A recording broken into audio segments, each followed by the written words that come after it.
Everyone Yep. That time of the year is officially here. So for hundreds of thousands of 15 and 16-year-olds starting from this month, they will be forced to take the national GCSE exams. And as someone who did their GCSEs last year and won the war against the common enemy, aka school, I shall pass on my experience to get you through the battle, comrade. Because teachers, adults and even other students like to say what GCSEs are like, and if you don't pass, you will work at McDonald's or something. Which isn't entirely a bad thing, but that's besides the point. In this video, however, I will be talking about my personal experience when it comes to GCSE exams and what it's really like when it comes to the exam hall. So get your pencils and pens ready and put them back in your bag because there is absolutely no revision needed in this video. Most of all, sit back, relax and enjoy the video. First of all, let's bite off the frog's head and talk about what the actual exams are like for us Brits. Now, I know you've been told this exact information about 5,000 different times within the last week or so, but for all my foreign viewers who don't have a single clue what a GCSE is, let me soothe your nerves. So a GCSE is the battery of exams that all British people have to take when they're about 15 to 16 years old in what we call year 11. Which is at the end of our secondary school experience, which is about the equivalent to middle school in America. And everyone has to do 7 subjects in which they take exams on. Some are considered core subjects, which means everyone has to do them. These are like your maths, English, sciences, you know, all the boring stuff. Then the other 4 exams are normally, and for the most part, completely your choice on what to do. For example, I did media studies, geography, Spanish, and photography. For some of these exams, say for example geography, it is just your normal pen and paper exam. But for more practical exams such as photography, your exam is completely doing practical work and coursework, as opposed to the classic pen and paper. And for the rare occasion where a subject is both practical and theoretical, then you have a mix of exam work and coursework, such as media studies. You might only have practical non-core exams, or you might be the exact opposite. But the main thing to remember is that those are the exams that you have to do, and word of advice, the sooner you get it done, the better. Okay, so now we are familiar with the GCSE exam formats. Let me now talk about the experience of actually doing the exams. And it should be pretty fitting to start with the pre-exam stress. Now, let me set the scene here. It's a couple of weeks before the first main exam, and all you get from school, home, even a TikTok doom scroll sesh is Fine, prepare for your GCSEs. If you don't prepare, you're gonna fail. This will be different for most people because it is more of a personal thing than a collective thing, but the stress put on you before the actual exams is borderline tantamount to a CIA torture technique. And it gets gradually worse from there, but they didn't do that. They started with the worst technique, waterboarding. They strapped him down to a board, his feet were elevated compared to his head, they put some material cloth around his face and in his mouth, and then started pouring water on his face.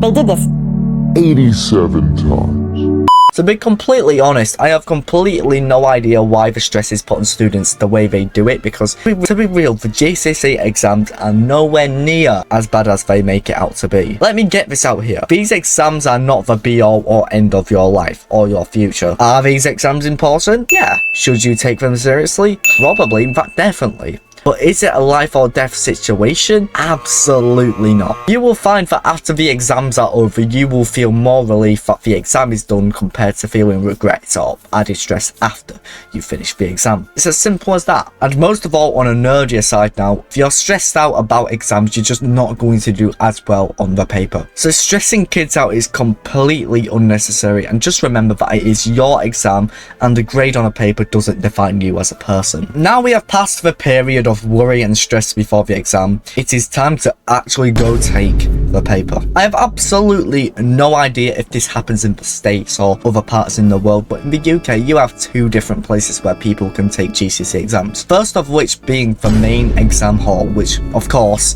features a big hall. And as it says on the title, the main exam hall is where most of the students take the exams, especially for exams where the papers are split into foundation and higher. Now in this room you will find the invigilators. Now the invigilators are the boss. If you don't listen to them, but they can remove you from the exam and disqualify you from all your GCSEs. And imagine getting disqualified before even sitting an exam. To state that the main exam hall was a place of hell in exam period should be a huge understatement, because that place was an utter nightmare. Surrounded by other people writing and trying to find the coefficient of X in a math exam whilst trying to do your own paper in a hot, sweaty and suffocating room that honestly felt like the middle of the Arabian desert was what I imagined hell to feel like. So luckily, when it came to the GCSE mock exams, I got moved into the smaller rooms. To explain what the smaller rooms are for, it's reserved for either the naughty kids who can't be put in the main hall, or for people who struggle with the environment of the main hall itself. I mean, guess which one I was?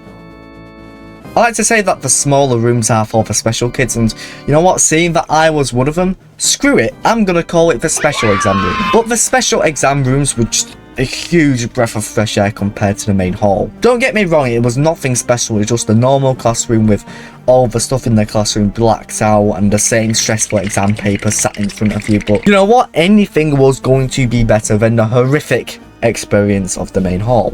Okay, so now you're in the exam hall or room now. You have your stuff and the exam is set out in front of you. Then the time starts and you immediately lock in on the task at hand. I'm talking grade 9 cooking level. And then an hour or two later, time is up and you can leave the room upon the invigilator's instructions, of course. And with that, the exam is completely finished. Now for your first GCSE exams, you will probably feel something along the lines of, well, that's one done, but I've still got like 20 more to go. Then as you start smashing out the rest of your exams, you feel more that, oh my god, I'm actually going to get them all done now, it's almost all over. And then as the last exam comes around, you leave the exam hall or the exam room for the one last time and feel absolute relief. You've finished all your GCSE exams.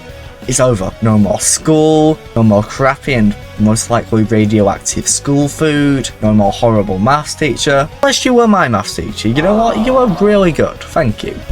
No more early morning and no more lessons where you just want to gouge your eyes out. You say goodbye to your friends, farewell to your teachers and leave school for the last time. And during this, you feel a mixture of relief that your 5-year prison sentence is completely over now, but also a little bit of nostalgia. I still feel that little bit of nostalgia that it's just so impossible to shake and forget. Like, I'll just be walking in the street and I see one of my old classmates. It's like, oh my god, that's one of my old classmates. What do I do? I have no idea what your school experience was or is like, but if I will give you one piece of advice today, it's just to try and enjoy the last moments of school during your GCSE period. I know the exams are horrible and you're probably stressed out as hell, but don't leave school with a bad implication of it. Just try and have that good last memory of school, and once you leave, feel ready to look back and learn rather than yearn. Wait, holy crap, how much did I cook on that last sentence? In a nutshell, GCSE exams are just overcomplicated and incredibly overrated exams that people rush to stress out. In a nutshell, GCSE exams are nothing really special, it's just like a normal mock exam that you've done in the past before. People like to make unnecessary stress about the GCSEs when in reality it's nothing that special or even that bad. And hey, if you were like me and you did your GCSEs last year, you would remember GCSE TikTok. Oh my god, that was absolutely incredible. There may be smaller, more unique experiences that other people go through, but I'm just talking from my experience here. If this video did help you relax, but even just the 1 nanosecond, then please do like this video, as it will push out this video to other stressed out GCSE students. And if my content gives you entertainment and you want to see more, then please do subscribe, as it is free and it will help me grow closer to 500 subscribers. But anyways, thank you for watching this video, and of course I will catch you all on the next one.